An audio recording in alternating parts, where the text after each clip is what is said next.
फिर जब आपने इंजीनियरिंग करवाया डैड ने इतनी मेहनत करके और फिर आपने लव मैरिज का जब डिसीजन लिया तो उनके डिसीजन को धक्का लगा कि हाँ लगा ऑब्वियसली।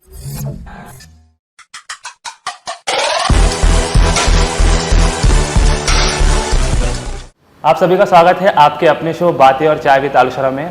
आज हमारे साथ एक जुम्बा इंस्ट्रक्टर, एक बहुत ही बढ़िया क्लासिकल डांसर, साथ ही साथ एक फैशन मॉडल है जिनसे मेरी पहली मुलाकात एक गरबा शो में हुई थी जहां उन्होंने 300 विद्यार्थियों को सिखाया था। तो सबसे पहले बताइए श्वेता जी कि आपको ये 300 लोग मिले कहाँ से? मिले नहीं, ये 300 लोग मुझे जानते हैं। जैसे कि मेरा नागपुर में मानकापुर में स्टूडियो है, फ्यूजन जुम्बा डांस स्टूडियो। तो आधे से ज़्यादा लेडीज़ मेरे पास जुम्बा के लिए हो गया या डांस के लिए आते हैं। तो कैसे पूरे एरिया में वो फेमस हो गया है कि गरबा वर्कशॉप हर साल होता है, तो लेडीज़ उसका मतलब वेट करती है कि कब होगा करके, और उनको ऑब्वियसली क्वालिटी मिलती है तो सारे लोग मुझसे जुड़े हैं। इसीलिए सारे लोग day by day number of counts बढ़ रहे हैं और लोग हमारे वर्कशॉप में आते हैं। तो डांस की शुरुआत कब और कैसे हुई? डांस की शुरुआत एक्चुअली मुझे बचपन से ही हॉबी थी डांस की। तो मेरे मम्मी को मैंने बोला था कि मुझे डांस सीखना है मम्मी, तो मुझे लगा के दो डांस क्लास।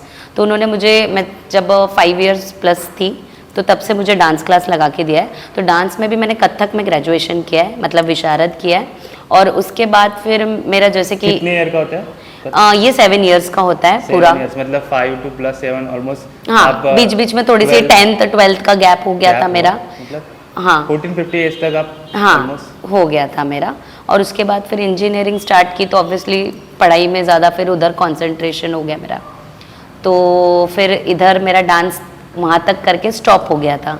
फिर मैंने कंपनी में जॉब किया। फिर किस में एजुकेशन हुआ आपका? इंजीनियरिंग हुआ है रायसोनी कॉलेज से, इलेक्ट्रॉनिक्स एंड टेलीकम्युनिकेशन। मतलब वो एक कथक का जो पोर्शन रहा एज एन चाइल्डहुड में एक हॉबी की तरह रहा। हाँ। फिर आप प्रोफेशनल में एक इंजीनियर बन गए, देन आपने फिर जॉब शुरू कर दी। यस। फिर ये जुम्बा कहाँ से आ गया? हाँ, जुम्बा कहाँ से है, इसकी स्टोरी ऐसी है कि ऑब्वियसली कंपनी में 2 साल जॉब करने के बाद फिर मेरी मैरिज होगी और उसके बाद फिर बेबी भी हो गया। और फुल टाइम जॉब मुझे नहीं करना था आफ्टर बेबी, क्योंकि मुझे घर पे बेबी भी संभालना था और मुझे कुछ करना भी था, क्योंकि मैं पहले से ही घर बैठने वालों में से नहीं थी। मुझे कुछ ना कुछ खुद का करना बहुत अच्छा लगता है। तो इसीलिए आफ्टर कोरोना ख़त्म होने के बाद मुझे ऐसा लगा, या मेरे हस्बैंड ने भी मुझे एक इंस्पायर किया कि आप अपना खुद का कुछ करो कंपनी में जॉब ना करके। तो फिर मुझे लगा कि नहीं यार, बचपन से तो मेरा ये था ही हॉबी, तो चलो इसको देखते हैं अपन करके कि कैसा होता है। तो फिर मैंने जुम्बा लाइसेंस लिया, जुम्बा ट्रेनिंग की और उसके बाद अपना स्टूडियो मैंने ओपन किया। तो फर्स्ट टाइम पे ही मुझे, बहुत सारे लोगों की लाइफ ऐसा कह सकते हैं कि कोरोना के पहले अलग थी yes. और कोरोना के बाद कई लोगों की लाइफ बहुत अलग है। यस, मेरी लाइफ तो बहुत चेंज हुई कोरोना के बाद। कोरोना के बाद उनको जुम्बा का आइडिया आ गया। हाँ। और बहुत सारे लोग इनसे फिर वो उसके बाद ज़्यादा लोग सीखने लग गए, ऐसा हो गया। यस। तो उसके बाद ये जो अब बीच में आपका जो मैरिज है, हाँ, वो किस तरह का है? Arrange love marriage? Like arrange नहीं है, लव मैरिज है। इसलिए वो उसमें आपको थोड़ा सा आपको वहाँ फ्रीडम मिल गया कि आप एक चीज़, क्योंकि यस अक्सर ऐसा होता है कि अरेंज मैरिज में तो वो क्रॉस ओवर हो जाता है। हाँ। पर लव मैरिज में थोड़ा सा एक पॉइंट है, वो थोड़ा सा अभी एक फाइनल कंक्लूजन पे नहीं है। कभी कभी अरेंज बहुत अच्छा निकल जाता है तो कभी कभी लव मैरिज। तो लव मैरिज का आपको वो एक एडवांटेज मिल गया कि आप एक डांस तक पहुंच गए।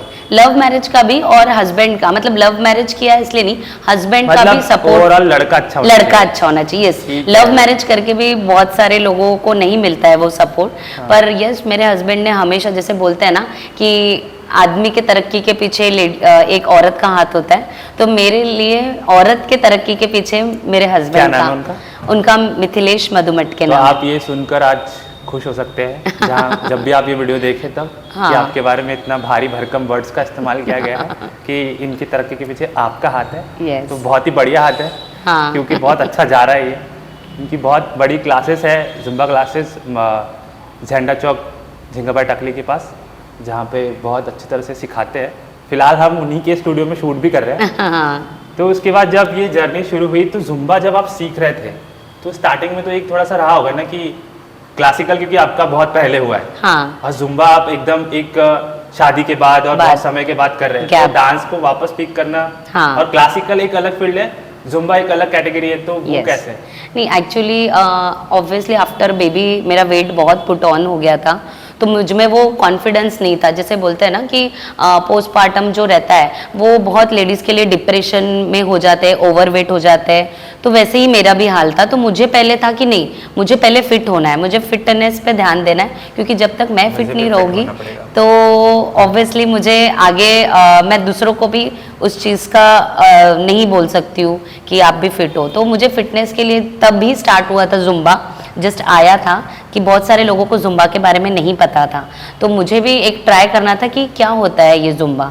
तो जुम्बा भी एक डांस फॉर्म ही है, बस ये है कि उसमें वर्कआउट ज़्यादा होता है आपका, और कैसे लेडीज़ लोग हर कोई जिम में नहीं जा सकता है और कंफर्टेबल नहीं होते हैं जिम में जाने के लिए। वो बहुत कम परसेंटेज है। हाँ। अकॉर्डिंग टू जुम्बा की परसेंटेज बहुत ज़्यादा है और जिम के परसेंटेज बहुत कम है, और दोनों का बॉडी को लेकर एडवांटेज अलग अलग है। Yes, आप हाँ। ज़्यादा बेटर बता सकती है कि हाँ। जुम्बा, ये सवाल बहुत अच्छा है और बहुत से लोगों के लिए मतलब माइंड चेंजिंग हो सकता है कि जुम्बा का बॉडी पर इम्पैक्ट और जिम का बॉडी पर इम्पैक्ट वुमन कैटेगरी में किस तरह का है? देखो जुम्बा में कैसा होता है, टोनिंग होती है बॉडी आपका, मतलब जो लेडीज़ है उनका जो बॉडी है वो शेप अप होती है, बॉडी टोन होती है, प्लस आपका स्टेमिना बढ़ता है डांस करते करते, आपकी फ्लेक्सिबिलिटी भी अच्छी, मतलब जिनको डांस नहीं आता है उनको भी डांस आ जाता है, तो ये भी एक बेनिफिट है कि जुम्बा से डांस भी सीख लेते हो आप। जिम से डांस नहीं आ सकता? नहीं, जिम से बॉडी एकदम फ्लेक्सिबल नहीं रहती वो है, एक shape टाइट में आती रहती वो है। tight यस, होती है। हाँ, अलग तरह की कैटेगरी कैटेगरी है। जुम्बा एक ऐसी कैटेगरी है जो हाँ। बहुत सारे वुमेन्स के लिए एक एडवांटेज, और 1 आवर इतना रिफ्रेशमेंट होता है उन लोगों के लिए कि वो घर के सारे टेंशन भूल जाती है और सिर्फ 1 घंटा अपने लिए एंजॉय करती है, ऐसा है। ये अच्छा है, मतलब एंजॉय प्लस पॉइंट है। यस। तो उसके बाद जब ये पूरा करियर चला आपका अभी, और बीच बीच में आपको कई सारे अवार्ड्स भी मिले हैं डांस को लेकर, कई जगह पे आप जज भी रही है, कई बार आपने होस्ट भी किया है, Yes. और एज अ फैशन मॉडल भी आपका कई जगह करियर चल रहा है। तो फैशन मॉडल उसको आप एकदम सीरियसली लेते हैं या फिर वो सिर्फ एक फिलहाल ऐसे ही चल रहा है एक तौर पर? वो बोल सकते हैं, मैं इतना सीरियसली नहीं लेती हूँ, क्योंकि मैं तो, मेरा पूरा मोटिव यही है, मेरा करियर भी जुम्बा है, डांस में ही है। पर हाँ, बहुत सारे लोगों ने मुझे इंस्पायर किया है, जैसे एक नाम तो दीपावली चौधरी का लूँगी मैं, कि उसने हमेशा मुझे इंस्पायर किया है कि तुम में है वो चीज़, कॉन्फिडेंस है, सारी चीज़ें, तो तुमने उसमें भी कभी ऐसा लगता है शायद उन्होंने सबसे पहले आपका हाथ पकड़ के लेके गया है। हाँ, बोल सकते हो कि वो हमेशा मुझे बोलती थी कि नहीं तुम करो, ये कर सकते हो, तुम में इतनी सारी चीज़ें हैं तो तुम एक ट्राई करो, तो इसलिए मैंने उस चीज़ में एक बार बोल सकते हो कि ट्राई किया था। तो जब ये करियर जो गया आपका और शादी तक का जो पूरा जो हुआ सफ़र आपका, तो यहाँ पे जो मॉम डैड है उनका, क्योंकि लव मैरिज के अक्सर वो हो जाता है, अगेंस्ट हो जाता है कई बार मैटर, तो वो मॉम डैड का सपोर्ट बचपन से किस तरह से रहा है? मैं बोलूँगी कि मेरे मम्मी पापा का बहुत सपोर्ट था मुझे, क्योंकि उनके बिना मैं यहाँ तक आ ही नहीं सकती थी। मेरे पापा जो है वो हमारे, मतलब बहुत फाइनेंशियली हम बहुत ज़्यादा रिच नहीं थे पहले से क्या ही। करते थे डैड? हाँ, मेरे पापा का एक चाट सेंटर था, जो कि बोल सकते हैं पानी पूरी जो तो रहता है। आप एक समझ सकते हो स्टोरी का जो सबसे बड़ा पॉइंट है कि एक चाट सेंटर की छोटे शॉप वालों की बेटी इंजीनियर बनती है, वो एक प्लस पॉइंट है। देन फिर वो एक जुम्बा क्लासेस ओपन करती है, जो एक पर्टिकुलर एरिया है जो बहुत बड़ा, उसका सबसे बड़ा जुम्बा क्लासेस है। यस। तो ये एक बहुत बढ़िया सफ़र है। हाँ, तो मेरे पापा का बहुत बड़ा सपोर्ट था, क्योंकि उनके इसमें लड़कियों की शादी बहुत जल्दी करते थे, तो मेरे पापा को भी बहुत सारे लोगों ने इन्फ्लुएंस किया कि आप भी कर लो बेटी की शादी जल्दी, अभी मत पढ़ाओ इतना। पर मेरे पापा का था कि नहीं, मैं मेरी बेटी को जितना है उतना पढ़ाऊंगा, उसमें है वो टैलेंट तो मैं उसको करवाऊंगा। तो उन्होंने फाइनेंशियली भी अपनी पूरी मेहनत से मुझे जब आपने पढ़ाया। इंजीनियरिंग करवाया डैड ने इतनी मेहनत करके, और फिर आपने लव मैरिज का जब डिसीजन लिया, तो उनके डिसीजन को धक्का लगा कि हाँ, लगा। ऑब्वियसली हर मम्मी पापा को पहला लव मैरिज का सुन के थोड़ा सा गुस्सा आता ही है, बट फिर मैंने उनको कन्विंस किया उस चीज़ को लेके, और अब वो रिग्रेट बिल्कुल नहीं करते हैं। उनको लगा कि हमारी बात की जो सक्सेस स्टोरी होती है, अक्सर क्या होता है कि वो पहले समय तो नाराज हो सकते हैं, बट जब उसकी बात की जो सक्सेस स्टोरी है, अगर वो कपल बहुत अच्छा सक्सेसफुल हो रहा है, तो उनको चाहिए क्या था, उनको तो ये चाहिए था कि हाँ। बेटी खुश रहे। क्योंकि हम भी उससे अच्छा नहीं ढूंढ सकते थे, ऐसा अभी वो सोचते हैं कि तूने वो जो भी आपकी है सक्सेस स्टोरी वो जवाब देती है देती रिटर्न। है, yes। अगर वहां आप गड़बड़ करते तो आप गलत साबित होंगे, साबित लेकिन होते अगर हैं। आप सही रिजल्ट देते हैं तो शायद उनके लिए उससे ज्यादा अच्छी बड़ी क्या हो सकती है बात। यस। तो ये ओवरऑल करियर, तो इन फ्यूचर आप क्या सोच रहे हैं कि जुम्बा को लेकर और क्या ऐसे प्लान्स है जो बड़े मतलब हाँ, Centric। एक्चुअली मेरा जो स्टूडियो वो स्पेशली लेडीज़ का है, तो मैं एक लेडीज़ को ही मुझे टारगेट करना है कि मैं क्यों चाहती हम हूँ। लड़के बेकार हैं? नहीं, लड़के हम बुरे हैं बेकार भाई, नहीं, हमने कुछ गलत किया है? नहीं, हम लड़के गलत हैं? एक्चुअली क्या है कि वो जिम से कनेक्टेड रहते हैं, बट कैसा है कि लेडीज हो गए, गर्ल्स हो गए, आजकल बहुत ज़्यादा ओवरवेट रहते हैं और वर्किंग सिटिंग वर्क के वजह से वो लोग नहीं दे पाते हैं उतना टाइम। तो मेरा मोटिवेशन यही है कि मैं हर एक लेडीज़ को या गर्ल्स को मोटिवेट करूँ, इंस्पायर करूँ कि वो फिट रहें। जैसे कि जितना आप फिट रहोगे तो ये जो भी बीमारियां है वो आपको बिल्कुल नहीं रहेगी। आप फिट रहोगे तो अपने लाइफ में और सक्सेसफुल बनोगे। तो मेरा मोटिवेशन यही है कि मैं सारी जितनी भी लेडीज़ है उनको फिट रखूं और उनको 1 घंटा अपने लिए कैसे निकालना है वो उनको रियलाइज करवाना है कि आप सिर्फ घर के कामों में नहीं, आप अपने 1 घंटा अपने लाइफ को दीजिए, चाहे आपको जो पसंद है वो करिए, पर 1 घंटा आप निकालो। देखने वाले सारे लेडीज यस, लेडीज प्लीज ध्यान दीजिए। मैं नीचे इनका नंबर दे देता हूं, आप इनको कॉल करके बाकी डिटेल भी पूछ सकते मुझे हैं। बहुत अच्छा लगता है जब लेडीज, मेरे क्लास के लेडीज मुझे बोलते हैं कि मैम आपके वजह से हम ये सब कुछ कर पा रहे हैं जो कि वो घर के बाहर तक नहीं निकल पाते थे। आज स्टेज पे कॉन्फिडेंटली वो वॉक करते हैं या जो भी उनका हॉबी है वो करते हैं, तो मुझे बहुत अच्छा लगता है। तो सारी लेडीज बढ़िया फिट रहे। बस जुम्बा से हाइट नहीं बढ़ती ना? नहीं, जुम्बा से हाइट मेरी हाइट ज़्यादा है, कम है, इसलिए मुझे ऐसे झुक के रहना पड़ रहा है ताकि मैं कैमरे से बाहर ना चले जाऊँ। बट ठीक है, लेडीज़ के सामने झुकने में दिक्कत क्या है? यस। तो ये आपका मतलब फ्यूचर प्लान है कि उस चीज़ को आप हाँ, और बड़े लेवल पे लेकर बहुत से लोगों तक आप वो पहुंचाएं, yes। एज इसके थ्रू।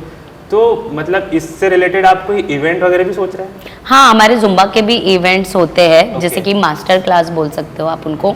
तो वो हम लोग बाहर से जो भी जुम्बा इंस्ट्रक्टर है और नागपुर के भी जो जुम्बा इंस्ट्रक्टर है, हम लोग इकट्ठा होके, जुम्बा जो कम्युनिटी है, तो हम लोग इकट्ठा होके एक मास्टर क्लास ऑर्गेनाइज करते हैं। साल में 2-3 बार होता ही है, पिछले बार भी हुआ था।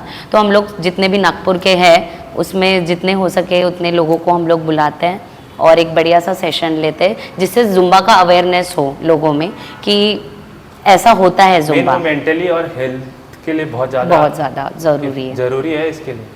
तो ये बहुत अच्छी पहल है और आपका बहुत अच्छा करियर हो। थैंक यू सो मच हमारे शो में आने के लिए।